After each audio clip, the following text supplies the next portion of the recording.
knew they were good coming into the game. Thought they played great. Thought they were timely. Thought they hit big shot after big shot, and then come up with loose balls and stops when they really needed it. Took us out of everything we like to do offensively at times. And then they go 10 for 20 from the 3-point line on top of all that. So thought they completely outplayed us, outprepared us, out came back from the break from us. Just about anything you can outdo somebody on. I thought they did that tonight. But I do think our kids played really, really incredibly hard, and I think we played okay. They're just good.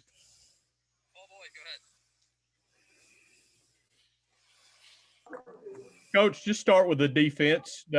Kentucky's defense, it seemed like they had you out of sorts a lot. Yeah, their length, guys, it didn't allow us to find open players. We had Ramirez 2 or 3 times. We'd drive at baseline, and she'd be open over there, and you couldn't see her.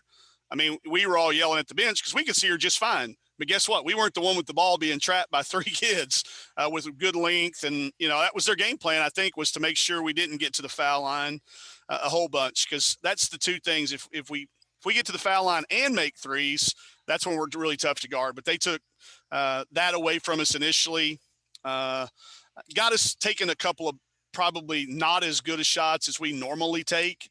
I think we made a couple jumpers there early. Got us maybe a little bit too confident that they were just going to keep falling. We got less aggressive, stopped taking it in there. They blocked a bunch of shots. I don't know where the line – 8. They blocked 8 shots and changed a bunch of others. So they were very, very good defensively. We knew they were, but they were even better live and in person than on film. Alyssa, go ahead.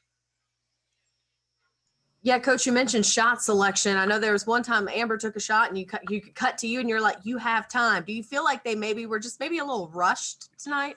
Well, you can go back and we talked about this in the day before. Every team that I've watched at every level, NBA, men's college basketball, everybody that's been coming back from this break has just been a little bit out of sync. Your timing's just a little off. Your conditioning's not quite as good. I was talking about Amber, that she had plenty of time to catch it and shoot it, and she just felt a little bit rushed. But that's because of their length. That's because of all of those things. We haven't had as much time to get back in the gym, and that shows up. It magnifies on the road against a team that, again, I just told the team, I said, now y'all remember this team was picked ahead of us in the preseason poll by everybody in the coaching world and the media. So to lose to these guys on the road is nothing other than one game out of a 16-game calendar that we've got to take advantage of learning from and make sure these next 15 games we don't make the same mistakes we made tonight. Gary, go ahead. Anything else for Coach Neighbors? Yeah, Coach, can you hear me? Yeah. Yeah. Hey, Gary. Oh, how you doing? I think I can see you too. Yeah. In terms of like the start, I mean, you all got off to a good start, and Howard got warmed up in the second quarter. What was it about her that made it hard to defend after that start?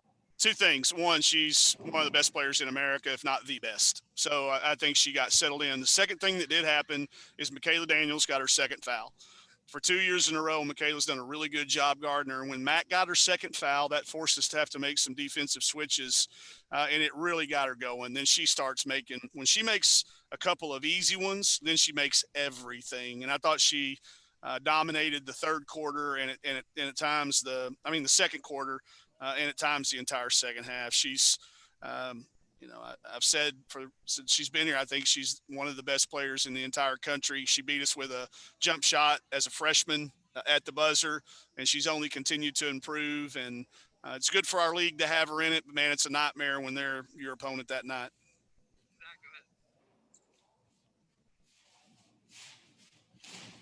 Hey, Mike, you've got Ryan doing her thing and scoring all those points, but now Kentucky this year, you've got all these other players who are able to contribute. How difficult does that make? I mean, you said they're really good. How good are they? I think they're obviously a top 10 team in the country. I'm a voter in the WBCA, and I've been voting for them that way ever since the season started. I think they got a chance to go as deep as anybody in the country. It's kind of wide open. They can beat you a lot of different ways, and they've got, like you said, complementary pieces. Dre'Ana Edwards has given them a presence around the rim that is formidable. Then you bring in people that have been SEC experienced. I thought Massengale, even though, I think you look at her, 5 points or whatever, they were all big and they were late in the shot clock, and she tipped a bunch of balls around, and Robin Benton hit a couple shots. I thought Chastity Patterson did a really good job just kind of managing her team tonight. And she's always a problem defensively, but you look at that 1 for 1 for Massengale from the 3 for 4 for Benton, 1 for 3, 1 for 3. Those are all, like you said, those complementary pieces that the second you spend focus on Ryan Howard, they can beat you from those spots too. So I think they've got a deep competitive team that can win a lot of different ways. And in our league, that adds up to a bunch of conference wins. Last one, Alyssa, go ahead.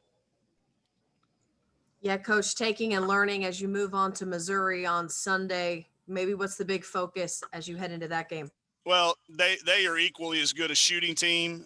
They've got a bunch of newcomers as well that add to their transfer depth. I watched the first 3 quarters of their game back in the locker room before the game, and it was a really tight game with Alabama. I saw where they got away from them maybe a little bit in the end, but the thing about your season is you've got to look at it as 16 individual games. You can't look at them, in segments. I do that, but the kids can't. They have to now go, okay, that's one that you can't get back. We got to make sure that we take care of business at home. That's such a huge thing in this league, and our kids know that. They were already talking about it. I just walked out of the, we don't talk after the game as a team, but I walked by the training room, and they were in there having the exact conversation that I would have had as their coach. They were already having it together. So I know we're going to get on the plane, get home, and enjoy the New Year's and get back to work tomorrow. All right, thanks, everybody. All right, guys. Happy New Year.